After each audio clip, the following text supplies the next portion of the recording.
Hello বন্ধুরা, আজ আমি বানিয়ে দেবো পার্শে মাছের পাতলা ঝোল আলু দিয়ে আর বড়ি দিয়ে।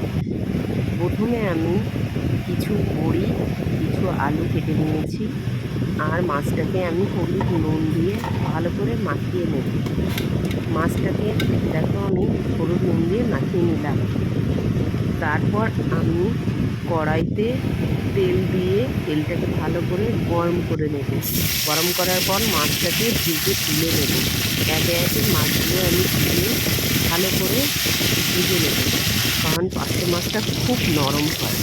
মাছটা ভালো করে না ভাজলে ভেঙে যাবে, তাই আমি মাছটাকে লাল লাল করে ভেজে নিচ্ছি। ভেজে নিয়ে তুলে নেব। তারপর দেখো মাছটা ভাজা হয়ে গেল। এখন আমি মাছটাকে তুলে নেব।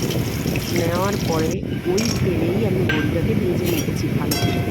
বড়িটাও লাল করে ভাজতে হবে, তা না হলে খেতে স্বাদ লাগবে না। বড়িটা তুলে নিলাম।